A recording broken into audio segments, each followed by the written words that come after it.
ತುಂಬ ನಾನು ಖುಷಿಯಾಗಿ ಭಾಗವಹಿಸುವಂಥ ಒಂದು ಕಾರ್ಯಕ್ರಮ ಗಿಚ್ಚಿಗಿಲಿಗಿಲಿ. ಬಹುಶಃ ಚಿಕ್ಕ ವಯಸ್ಸಿಂದ ಒಂದು ಕಲಾವಿದೆಯಾಗಿ ಒಂದು ಆಸೆ ಇರುತ್ತೆ, ಎಲ್ಲ ಜಾನರಲ್ಲೂ ಕೆಲಸ ಮಾಡಬೇಕು ಅಂತ. ಬಹುಶಃ ಬೆಳ್ಳಿ ತೆರೆಯ ಮೇಲೆ ದೊಡ್ಡ ತೆರೆಯಲ್ಲಿ ನನಗೆ ಅಷ್ಟು ಅವಕಾಶಗಳು ಸಿಗಲಿಲ್ಲ ಈ ಕಾಮಿಡಿ ಜಾನರಲ್ಲಿ ಕೆಲಸ ಮಾಡೋಷ್ಟು.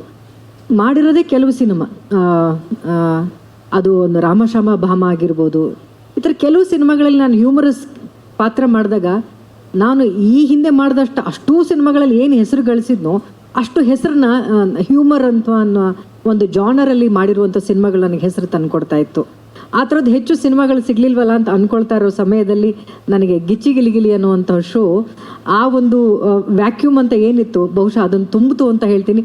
ಅದರ ನಿರೀಕ್ಷೆಗೂ ಮೀರಿ ಒಂದು ಒಳ್ಳೆಯ ಪ್ಲ್ಯಾಟ್ಫಾರ್ಮ್ ಆಗಿ ನನಗೆ ಈ ಗಿಚ್ಚಿಗಿಲಿಗಿಲಿ ಶೋ ಸಿಕ್ತು.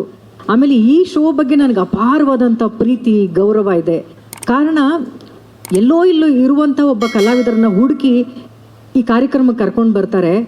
ಅವರು ಒಬ್ಬ ಒಳ್ಳೆಯ ಕಲಾವಿದರಾಗಿ ಬೆಳೆಯೋದು ಮಾತ್ರ ಅಲ್ಲ, ಈ ಗಿಚ್ಚಿಗಿಲಿಗಿಲಿ ಸೆಟ್ಟಿಗೆ ಬಂದವರು ಇಡೀ ಕರ್ನಾಟಕದ ಅಸೆಟ್ಟಾಗಿ ಬೆಳೆದಿರುವಂಥ ಹಲವಾರು ಕಲಾವಿದರನ್ನ ನೀವು ಗಿಚ್ಚಿಗಿಲಿಗಿಲಿ ನೋಡ್ತೀರಿ. ಬಿಗ್ ಬಾಸ್ಗೆ ಹೋಗ್ತಾರೆ, ಅಲ್ಲಿ ಸೀಸನ್ನ ವಿನ್ ಮಾಡ್ತಾರೆ. ಎಲ್ಲ ಸಿನಿಮಾಗಳಲ್ಲಿ, ದೊಡ್ಡ ದೊಡ್ಡ ಸಿನಿಮಾಗಳಲ್ಲಿ, ಒಳ್ಳೊಳ್ಳೆ ಸಿನಿಮಾಗಳಲ್ಲಿ ಇಲ್ಲಿ ಅಭಿನಯಿಸಿರುವಂತಹ ಪರಿಚಯ ಆಗಿರುವಂತಹ ಕಲಾವಿದರು ಸಿನಿಮಾಗಳಲ್ಲಿ ಆ್ಯಕ್ಟ್ ಮಾಡ್ತಾರೆ.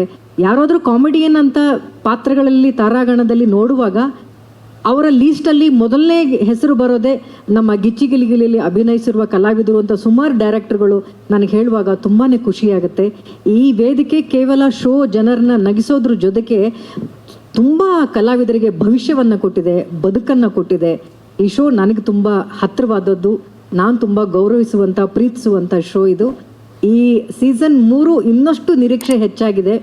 ಕಂಟೆಸ್ಟೆಂಟ್ಗಳು ತುಂಬಾ ಹುಡುಕಿ ಜನರನ್ನ ಮನರಂಜಿಸೋದಕ್ಕೆ ಯಾರಲ್ಲಿ ಶಕ್ತಿ ಇದೆ ಅಂಥವ್ರನ್ನೇ ಹುಡುಕಿ ತೊಗೊಂಡು ಬಂದಿದ್ದಾರೆ.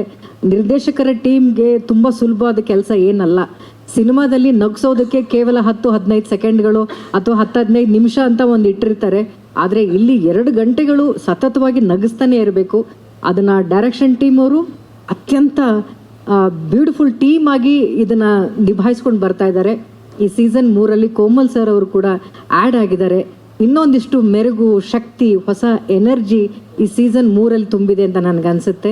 ಆ್ಯಂಡ್ ಅಗೇನ್ ನನ್ನ ಮೈ ಫ್ರೆಂಡ್ ನಿರಂಜನ್, ಆ ಎನರ್ಜಿ ಇದೆಯಲ್ಲ ಅದೂ ತುಂಬಾ ಕಷ್ಟವಾದ ಕೆಲಸ. ಅದನ್ನು ತುಂಬ ಸಹಜವಾಗಿ ಎನರ್ಜಿಯಿಂದ ತೊಗೊಂಡು ಹೋಗುವಂಥದ್ದು ಸಾಧು ಸರ್ ಆಗಿರ್ಬೋದು, ನಮ್ಮ ಪ್ರೊಡ್ಯೂಸರ್ ಆಗಿರ್ಬೋದು, ಅಲ್ಲಿ ನೋಡುವಂಥ ಎಲ್ಲ ಕಲರ್ಸ್ನಲ್ಲಿ ನೋಡುವಂಥ ಎಲ್ಲ ಕಲರ್ಸ್ಗೆ ಅವ್ರದ್ದು ಕೂಡ ಸಾಕಷ್ಟು ಕೊಡುಗೆ ಇದೆ.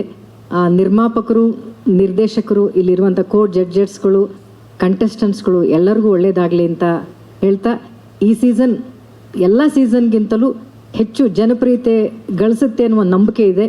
ಅದಕ್ಕೆ ನಿಮ್ಮೆಲ್ಲರ ಸಹಕಾರ ಇರಲಿ ಅಂತ ಕೇಳ್ಕೊಳ್ತೀನಿ. ನಮಸ್ಕಾರ.